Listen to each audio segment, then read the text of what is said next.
대한민국 근현대사를 성경적 세계관으로 알리고 전하는 대한역사문화원의 한국 근현대사 발효하기 특강입니다. 자유를 위해 싸우다. 세 번째 이야기. 외교 독립운동으로 대한의 독립을 이끈 이승만 박사의 이야기입니다. 이승만 박사는 교육과 언론을 통해 교민들을 계몽하는 일에 전념했습니다. 그러는 동안 막역지우였던 이 박사와 박용만은 점점 원수가 되어가고 있었습니다. 바로 독립의 방법론이 문제였습니다. 이승만 박사는 독립을 위해 먼저는 동포들이 지식과 실력을 갖추는 것과 미국과 같은 강대국가의 외교를 통해 그들의 힘을 빌려야 한다는 생각을 가지고 있었습니다. 하지만 박용만은 군대를 양성해 무력으로 일본과 맞서야 한다는 생각이 확고했습니다. 이렇게 하와이에는 대한의 독립을 두고 이승만 박사의 외교 독립론과 박용만의 무장 투쟁론이 팽팽한 대립구도로 형성되었습니다. 이승만 박사가 박용만의 무장투쟁론을 반대한 데에는 여러 이유가 있었지만 그중 가장 중요한 이유를 꼽자면 1818년 제정된 미국의 중립법 때문이었습니다. 그 내용의 일부를 요약하면 다음과 같습니다. 첫째, 미국과 평화 관계에 있는 외국 군주의 영토나 지배자를 목표로 그곳에서 수행하려는 어떠한 군사적 원정이나 계획을 시작하거나 착수하거나 그 수단을 제공하거나 준비하는 자는 유죄이다. 둘째, 미국 관할 내에서 외국 군주, 식민지, 지역 또는 국민에 봉사하기 위한 임관을 수락하거나 이의사령을 한 모든 미국 시민은 중한 범죄를 범한 것으로 간주한다. 셋째, 모병하거나 스스로 입대하거나 입대할 의도로 관할권을 벗어나는 타인을 고용하거나 구하려는 자는 유죄이다. 넷째, 어떤 선박의 장비를 갖춰 무장시키는 자, 이를 시도하는 자, 또는 설비하거나 개조하거나 무장하는 데 고의적으로 관여하는 자는 유죄이다. 다섯째, 이러한 군함, 순양함, 기타 무장 선박의 화력을 증강시키는 자, 증대되거나 증강하도록 조달하는 자, 또는 증대시키거나 증강시키는 데 고의로 관여한 자는 유죄이다. 여섯째, 세관원은 명백히 군사 목적으로 건조됐거나 장비를 갖춘 모든 선박은 압류한다. 당시 일본은 미국과 평화 관계였습니다. 그런데 일본을 공격하기 위한 군대를 미국 영토에서 양성한다는 것은 우리 동포들을 위험에 빠뜨리는 일이었던 것입니다. 당연히 군사를 모으는 것도 불가하고 훈련시켜도 그들을 싣고 적에게 갈 수조차 없는 것입니다. 즉, 미국의 중립법 아래서는 군대를 양성하는 일은 아무런 대안이 없는 일이었던 것이죠. 박사학위 논문의 주제가 전시 중립이었던 이승만 박사는 중립법의 내용과 미국 내 무장 독립군 창설의 위험성을 누구보다 잘 알고 있었기 때문에 박용만의 무장 투쟁론을 지지할 수 없었던 것입니다. 이승만 박사는 이렇게 말합니다. 얼마 안 되는 무력을 써버려 장래의 원기를 다 탕비해 놓고 앉아 만리같이 창창한 독립운동의 길을 어찌 하고자 하느뇨. 독립운동은 열정이나 의지로 하는 것이 아니다. 우리는 독립을 위해 싸우는 출발점에 있다. 앞으로 독립을 위해 긴 싸움을 해야만 한다. 열정만 앞세워 준비 없이 덤벼들면 결국은 독립을 얻을 수 없다는 말입니다. 당시의 국제 정세를 고려하면 이 박사의 주장이 대한의 독립의 가장 현명한 방법이라는 것이 확실해지면서 많은 한인 동포가 이 박사와 마음을 같이 하게 되었습니다. 하와이 한인 사회가 이런 갈등을 겪는 사이 세계 정세는 1차 세계대전의 막바지에 다다르게 되었습니다. 1차 세계대전이 끝나기 약 10개월 전인 1918년 1월 미국 대통령 우드로 윌슨은 미 의회 연두교서 연설에서 세계 평화를 위한 14개 조항을 발표했습니다. 그 내용을 요약하자면 이제껏 강대국들이 식민지를 점령하고 점령한 나라의 경제를 좌지우지하는 상황이었다는 것을 지적하면서 이제는 식민지 구조를 해체하고 국제 통상을 확대하는 새로운 국제 질서를 만들자는 것입니다. 그러면서 그 새로운 국제 질서를 위해서 민족 자결주의 원칙을 제시한 것입니다. 각 민족은 자신의 정치적 운명을 스스로 결정하며 외부의 간섭을 받지 않아야 한다. 식민 지배를 당하던 약소 민족들은 윌슨의 민족 자결주의를 자유를 되찾을 신호탄으로 여겼습니다. 1918년 11월 드디어 1차 세계대전이 막을 내리면서 이듬해인 1919년 1월 파리에서 전후 처리를 위한 강화회의가 열리게 되었습니다. 미국 내 한인 독립운동 단체들 역시 이 기회를 놓칠 수 없었습니다. 1918년 11월 25일 안창호는 대한인 국민의 중앙총회 임시협의회를 소집하여 이승만, 정한경, 민찬호를 파리 강화회의에 한인 대표로 파견하기로 결정했습니다. 이승만 박사는 1919년 1월 6일 하와이를 떠나 6년 만에 미국 본토를 밟았습니다. 그러나 이 박사의 마음은 편치 않았습니다. 왜냐하면 일본이 승전국의 일원이었기 때문이었죠. 일본과 평화 관계에 있는 미국이 일본의 식민지인 한국 대표를 파리 강화회의 정식 멤버로 인정해 줄 리 없고 파리로 가는 여권조차 발급해 주지 않을 것이 분명했으니까요. 이 박사의 염려는 적중했습니다. 일본의 방해로 여권을 발급받을 수 없게 되었고 결국 파리행은 좌절되고 말았습니다. 이 박사는 샌프란시스코, LA, 시카고, 디트로이트, 뉴욕을 거쳐 필라델피아에 도착했습니다. 1919년 2월 13일 이승만 박사는 서재필을 만났습니다. 이날 이 박사는 서재필에게 필라델피아에서 한인대회를 개최하고 동포들이 독립기념관까지 퍼레이드를 하여 우리의 독립 의지를 표명하자고 제안했습니다. 하지만 서재필은 이 박사의 제안에 즉각 동의하지 않았습니다. 3월 9일 한국에서 3.1 운동이 발발했다는 소식을 전해 들은 후에야 이 박사의 제안에 찬성하게 되었죠. 최근 필라델피아 1919라는 뮤지컬을 통해 많은 사람이 필라델피아 대한인 총대표회의에 대해 알게 되었는데요. 그 뮤지컬에서는 베네딕트라는 유대인 기자가 대한인 총대표회의를 주도한 것처럼 표현했습니다. 하지만 그것은 사실처럼 보이는 픽션이죠. 베네딕트는 그 자리에 참석한 많은 사람 중 하나였을 뿐입니다. 필라델피아 1919 대한인 총대표회의를 구상하고 주도한 것은 이승만 박사였다는 것이 진실입니다. 이 박사가 백오인 사건으로 서울을 떠나면서 쓰기 시작한 이승만 일기를 보면 비록 간결한 기록이지만 이 박사가 필라델피아 대한인 총대표회의를 구상했다는 사실을 확인할 수 있습니다. 한편 한국에서는 백오인 사건 이후 일본의 한국교회 핍박과 무단 통치가 극에 달했습니다. 1919년 3.1 운동이 일어납니다. 서울 전역에 만세의 함성이 울려 퍼졌고 남녀노소 모두가 저마다 손에 태극기를 들고 이 거룩한 만세 시위에 동참했습니다. 3.1 운동은 단 하루의 이벤트가 아니었습니다. 파고다 공원을 시작으로 다음 날은 서울역에서 그리고 전국으로 한인이 거주하는 세계 각지에 퍼져가며 대한독립의 간절한 소망을 세상에 선포했습니다. 여러분은 이승만 박사가 3.1 운동에 아주 중요한 역할을 했다는 사실을 아시나요?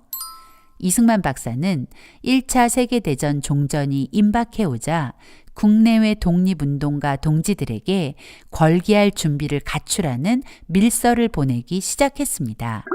그리고 11월 11일 독일의 항복으로 1차 세계대전이 끝나고 파리 강화회의 예비회담 의제 속에 민족 자결주의가 상정되었음을 확인한 이 박사는 곧바로 국내와 일본, 중국 등지의 독립운동가 동지들에게 민족 총궐기의 때가 왔다며 한국인의 독립의지를 드러낼 퍼포먼스를 일으키라는 지령과 밀서를 보냈습니다. 국내외 독립운동가 동지들에게 윌슨 대통령의 민족 자결주의 원칙이 파리 강화회의에 정식으로 제출되는 이 기회를 놓칠 수 없습니다. 일본의 노예 정책을 고발하고 한민족의 자주권을 회복시키는 기회로 만들어야 할 것입니다. 이에 미국 내 동지들도 구국운동을 추진하고 있으니 국내 동지들도 적극적으로 호응하여 독립운동을 벌여주기 바랍니다. 국내가 조용하면 우리가 파리에서 무슨 발언권이 있겠습니까? 혹자들은 이 박사의 3.1운동 개입을 허구라고 매도하며 진실을 덮으려 하지만 3.1운동의 시작점에 이 박사가 존재했다는 사실을 기억해야 합니다. 3.1운동 역사에서 이승만 박사를 빼놓을 수 없는 중요한 이유가 바로 이승만 박사의 저서 독립정신입니다. 이 박사는 독립정신을 지필하면서 백성이 깨어 있어야 독립이 가능하다고 했습니다. 그리고 독립정신을 지필하는 목적을 이렇게 이야기합니다. 오로지 백성들의 정신 속에 독립의 의지를 심어주는 것이 무엇보다 시급하기 때문에 이 책을 황급히 쓴다. 이 박사는 독립정신을 통해 한국인들의 정신 속에 독립의 의지를 심고 있었던 것입니다. 이승만 박사의 독립정신은 대한의 독립을 위해 예비된 안내서였고 3.1운동의 출발점이었습니다. 미국에서 한인대회를 준비하고 있던 이승만 박사는 3.1운동 소식을 전해 듣고 대한인 총대표회의의 개최를 서둘렀습니다. 미 동부 필라델피아에서 열린 이 대회는 대한인 총대표회의라는 이름으로 1919년 4월 14일부터 16일까지 3일 동안 진행되었습니다. 필라델피아의 거리로 나온 한인 동포들은 대한의 비전은 미국과 같은 기독교 자유국가, 일본은 우상숭배의 나라, 그러므로 미국은 우리를 도우라라고 외치며 우리의 독립 열망과 그 정당성을 표명했습니다. 3.1운동 이후 곳곳에서 대한의 독립을 도모하려는 임시정부가 세워졌습니다. 임시정부 중 가장 처음 수립된 노령 임시정부, 4월 11일에 수립된 상해 임시정부, 그리고 이승만 박사를 집정관 총재로 임명하고 민주공화국의 형태를 갖춰 출발한 최초의 임시정부 한성정부를 비롯해 적지 않은 임시정부가 생겨났고, 그렇게 1919년 9월 11일 모든 임시정부를 하나로 통합한 대한민국 임시정부가 탄생했습니다. 대한민국 임시정부는 대통령의 이승만 박사, 국무총리의 이동희가 지명되어 임정활동을 시작했습니다.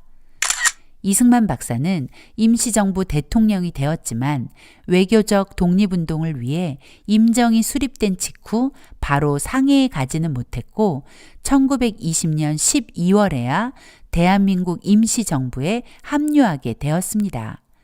이 박사는 상해에서 약 5개월을 머물렀고 미국으로 건너와 워싱턴 DC의 구미위원부를 개설하여 임시정부와 소통하며 외교 업무를 담당하며 독립운동을 이어갔습니다.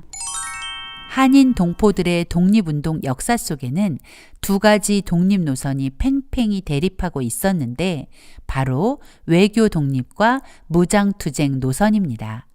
두 독립 노선이 어떤 결과를 가져왔는지 잠시 살펴보겠습니다.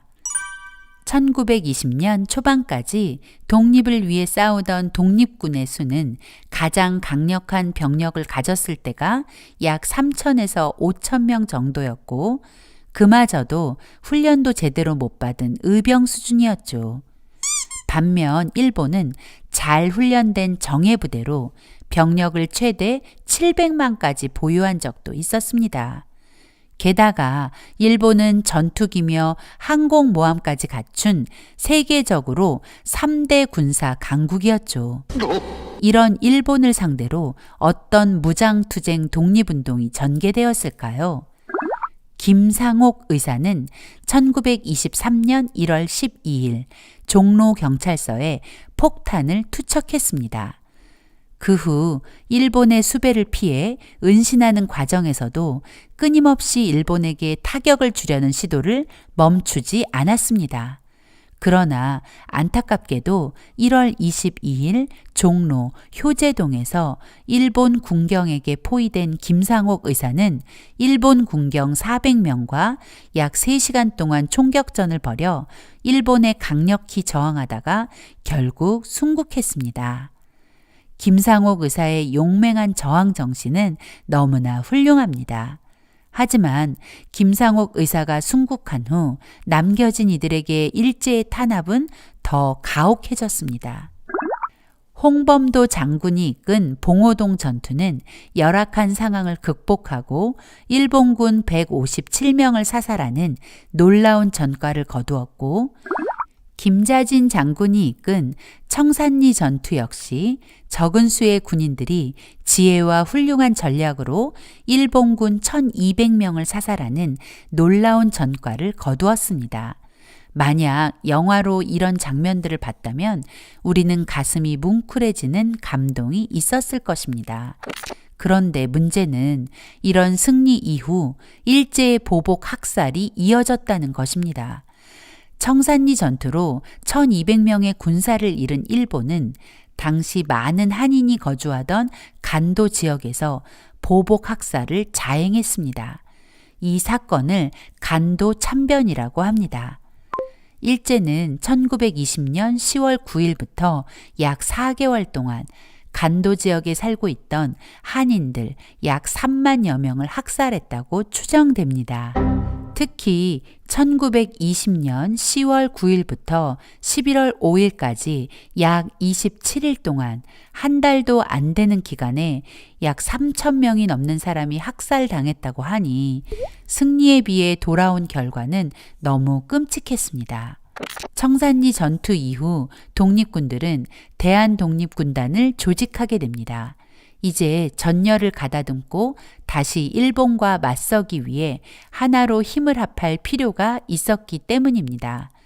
군대 조직이 잘 유지되려면 훈련 장소가 필요한데 때마침 소련은 자유시라 불리는 스보보드니에 대한독립군단을 위한 진지를 내어주겠다는 것입니다.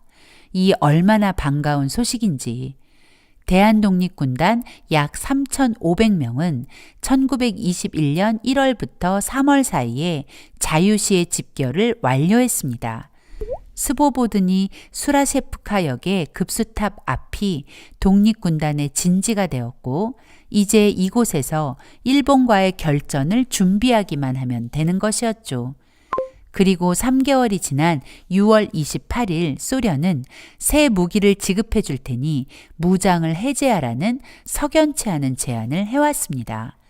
뭔가 찜찜하긴 하지만 독립군단은 대부분 무장을 해제하기 시작했습니다. 그날 오후 4시경 소련 붉은 군대는 30여 문의 기관총으로 스보보드니 수라세프카역 급수탑 아래 독립군단의 진지를 아수라장으로 만들었습니다.